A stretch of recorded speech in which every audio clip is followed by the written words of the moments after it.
So, wishing all of you a very good afternoon, and I, Lokesh Panda, welcome you to Skyrider Institutions for your workshop on fuel cells second day. So, this is the second day or day two of our fuel cells workshop that we have been conducting since the past weekend. So, again, welcome all of you back and hearty greetings. So, I wish you would be remembering what we have had studied in the previous class or in the previous day. So on top of that, we are going to be, or I'm going to be giving you a lot more, information regarding fuel cells today. So let us just, let me just share my screen so that we can be carrying on with the presentation.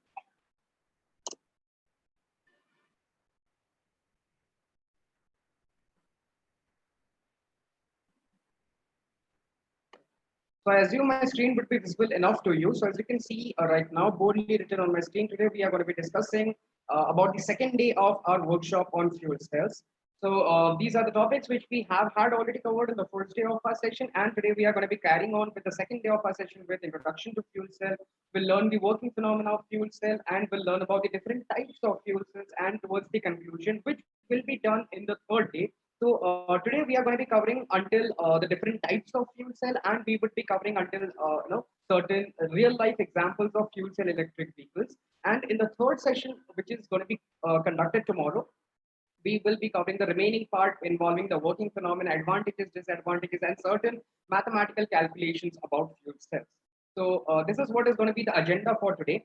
So giving you just a quick recap of what we have had studied yesterday. So yesterday we had discussed about an introduction to electric vehicles, wherein I had told you about the definition of EV. We had discussed about the various components of our electric vehicle, and we had also discussed on certain energy resources which are available for the manufacturers to be using in their battery packs, just other than a in the electric vehicles, just other than a battery pack or a fuel cell.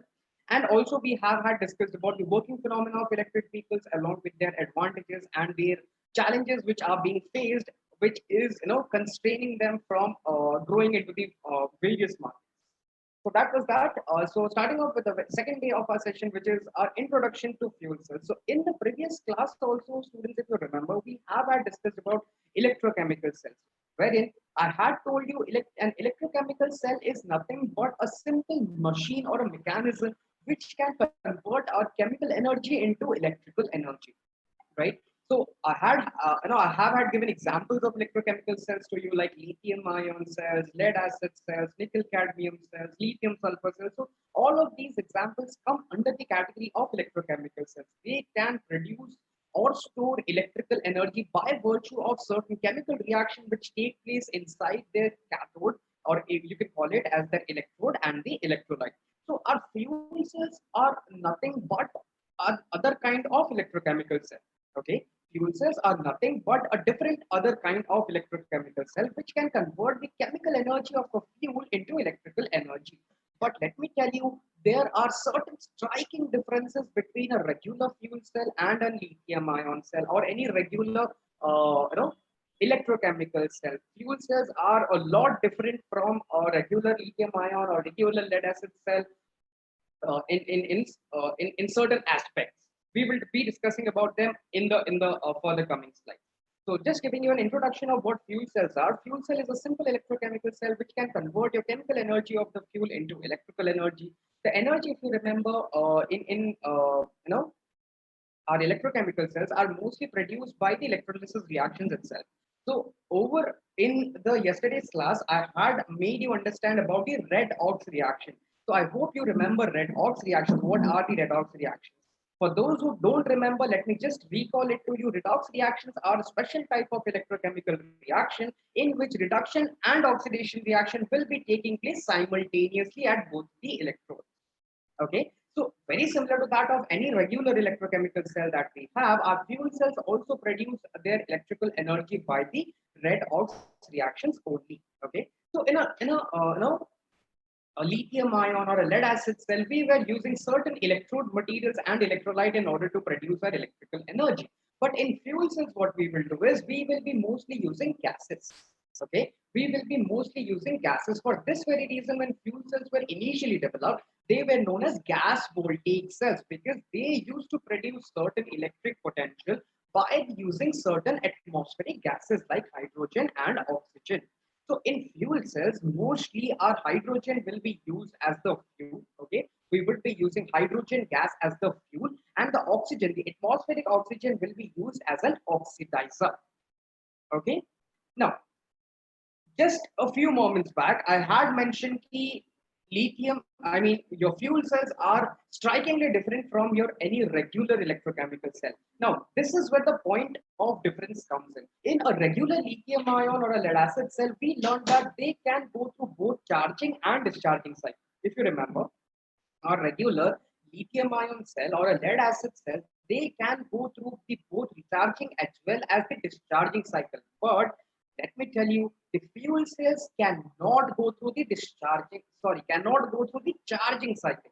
Okay, there is no charging cycle present in your fuel cell. Like you cannot reverse the direction of the current. Okay, if you remember the no if you remember in yesterday I was telling you about the migration of ions in between the electrodes depending on the cycle of operation. In the charging cycle, the ions were migrating from positive electrode towards the negative electrode, or from the cathode towards the anode. In the negative no, in the discharging cycle, they were traveling from the anode or the negative electrode towards the positive electrode, if you remember, right?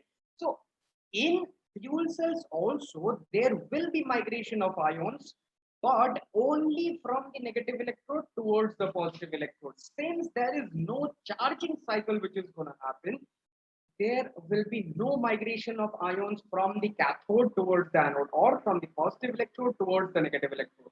There will be migration of ions only from the anode towards the cathode.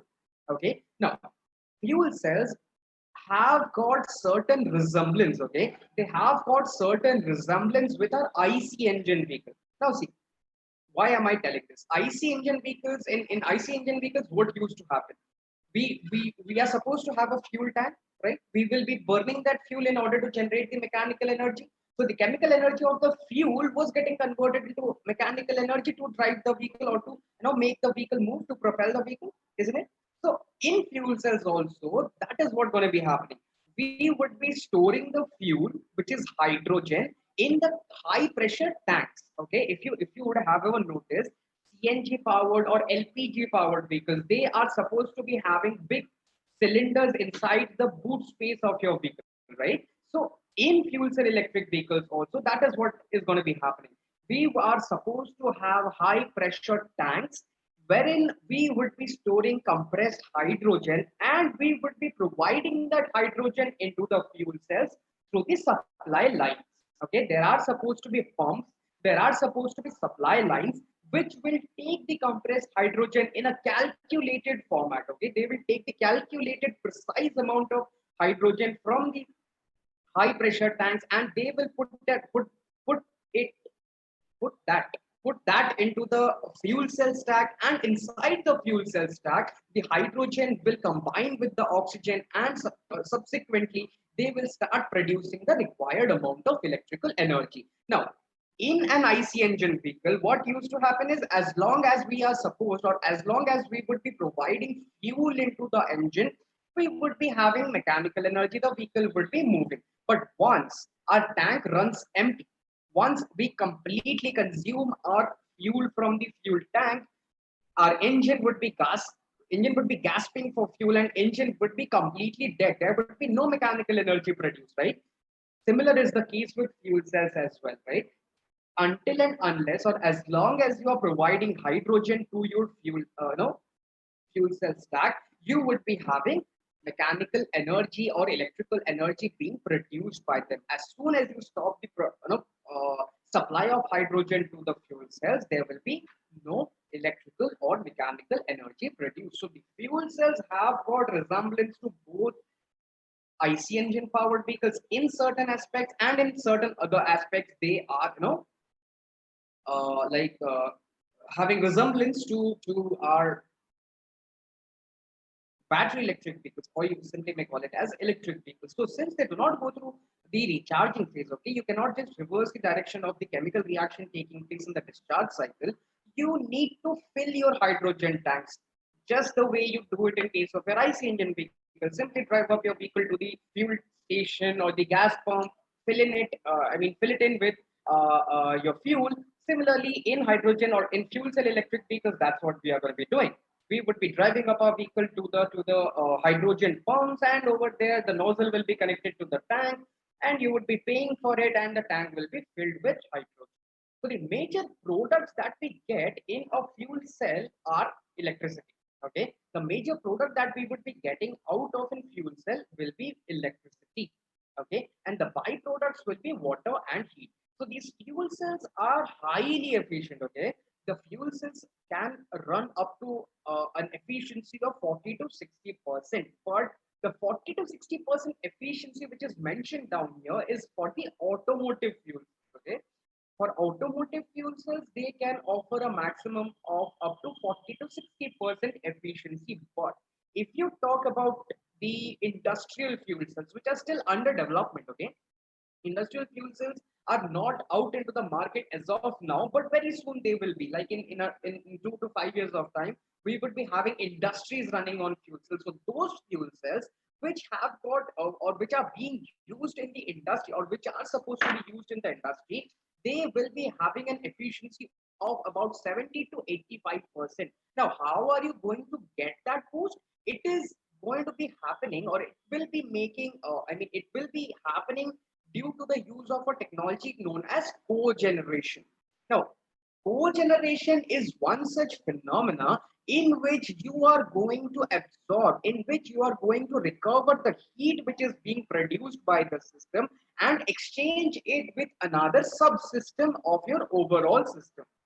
Okay, the heat which is being generated as a byproduct by the fuel cells will be exchanged with either the boiler or with the heater or with the heat furnace, as a result of which the efficiency of the system, the economy of the system will be further enhanced, thus making the fuel cells and the overall system lot more energy efficient. Okay, so this was just about your introduction of fuel cells. Now moving on towards the various components of fuel cells. So if you remember, an electrochemical cell has got three major components.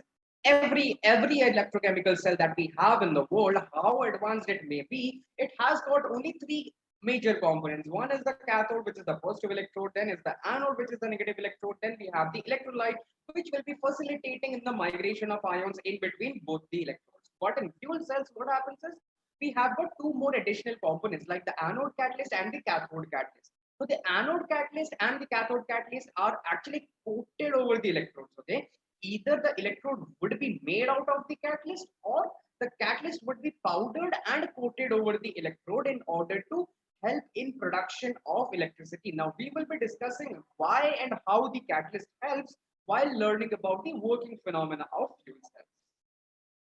Now moving on, so as you can see right now on your screens, this shows the classification of fuel cells, right? So this screen right over here shows you the classification of fuel cells. So let me tell you, the fuel cells are majorly classified on three different parameters. Okay, your fuel cells will be majorly classified on three different parameters. Like the first and most important parameter is of operating temperature. Okay, the temperature at which the fuel cells operate is one such important feature on which the classification of fuel cells depend. Secondly, the fuel cells are classified on the startup time, like what is the amount of time they need in order to heat themselves up and start producing electrical energy. So that is one such important parameter. And third parameter is of the electrolyte that is being used. Okay, so our fuel cells are mostly classified on three different parameters, which are the operational temperature or the working temperature, the the startup time required in order to heat themselves up and start producing electrical energy, and thirdly, we they are mostly classified on the type of electrolyte that they are using. Okay, so as you can see in this tabulated format, we have got all the different type of fuel cells that we have right now, which are either in use or under development. Then you can see your operational temperatures and the applications where they are being used, right? So the proton exchange membrane with an operational temperature of 30 to 100 degrees Celsius is mostly used for vehicle and mobile applications. So this is the type of fuel cell which is mostly used for automotive applications due to its low startup time and lesser operational temperature. Then we have phosphoric acid fuel cells which are used for industrial purposes, and you can accordingly find out the operational temperature which is close to 20 degrees Celsius. Then we have the high temperature fuel cells like solid acid fuel cell, solid oxide, and molten carbonate fuel cells. So these three type of fuel cells are classified as your high temperature fuel cells, because as you can see, the solid acid fuel cell has got an operating temperature which is close to 1000 degrees Celsius. The solid oxide cells operate between 500 to 1000 degrees Celsius, and the molten carbonate fuel cells operate at a temperature which is somewhere close to 650 degrees Celsius. So all these three different type of fuel cells are mostly being targeted, they are mostly being targeted for use in industrial applications. Okay, they are mostly being developed to be used in industrial applications. Then other than that, we have the alkaline fuel cell, which was one of the very first fuel cells of the world to be ever developed and to be ever used in any kind of space mission. It was developed by Thomas Bacon and was also known as the Bacon cell. Okay, so they have an operational temperature of about 50 to 200 degrees Celsius. And lastly, we have the direct methanol fuel cells, which are mostly being developed to be used for mobile portable electronics. They will be mostly used for consumer electronics like our mobile phones, Bluetooth earphones, electric toothbrushes, those cordless tools, medical devices, etc., etc. Because of their lesser operating temperature again, which is like very less, 20 to 90 degrees Celsius is the maximum operating temperature that we have. So it is like mostly being developed for portable electronics. Now, moving on towards the automotive fuel cells. So guys, if you remember, in automotive applications, we mostly use PEM fuel cells. The PEM actually stands for proton exchange membrane or proton electrolyte membrane. Okay, the PEM in the automotive are one of the largely used type or kind of fuel cells in the automotive industry. And the PEM actually stands for proton exchange membrane or proton electrolyte membrane. So in these type of fuel cells, we mostly use hydrogen as the fuel. And if you remember, while learning about the components of the fuel cells, I told you about the anode and the cathode catalyst. So in proton exchange membrane fuel cells, we mostly use platinum as the catalyst of anode, and we use powdered nickel as the catalyst of cathode. Okay, in PEM fuel cells or proton exchange membrane fuel cells, we use platinum as the anode catalyst, or we use powdered platinum as the catalyst of anode, and we use nickel as the catalyst of cathode. Okay, so they have low temperature operation, quick startup time, and they are compact and also do have high power density when you compare it to standard lithium ion batteries. Okay, now let us see some real life examples of fuel cell electric vehicles. So as you can see right now, these are two beautiful cars, the Toyota Mirai. Toyota Mirai is one of the largest selling fuel cell electric vehicles. See, as of now in India, we do not have these vehicles, right? Yes, it is being anticipated that by the year 2022, we are going to be having fuel cell electric vehicles running on our Indian roads. But as of now, we do not have them. And we should not expect them actually, because in India, we actually do not, we have a poor battery charging infrastructure, let alone. So in the current scenario, the fuel cell electric vehicles are a far cry for Indians, right?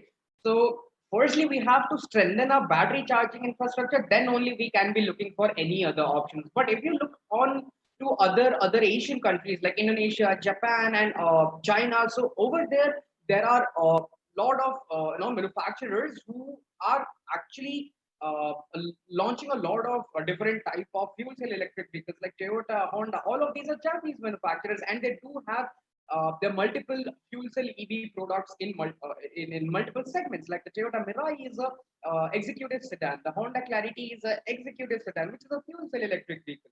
Other than that, we have the Hyundai Nexto and the Hyundai Tucson as well, which is being sold as iX35 in a lot of different markets. So the news which I was telling you, the anticipation of fuel cell electric vehicles coming to India. So it was probably I just saw it up on Google. Like once I was just like scrolling down my feed and found out that the Hyundai Nexo is going to be coming to India in the year 2022. So let's see how it goes. Keep your fingers crossed. Hope for the best. Prepare for the worst. So yeah, that's about it. Then other than that, we have the working phenomena. So guys, I hope until now I would be clear enough to you. And the working phenomena is going to be discussed in the third day of our no third day of our workshop. So I hope you would have enjoyed whatever we studied until now. Thanks for your patience, and I'm always ready to answer your questions, answer your doubts. So please put me up your questions, and thank you so much, guys, for joining in. And yeah, signing out for today. Okay.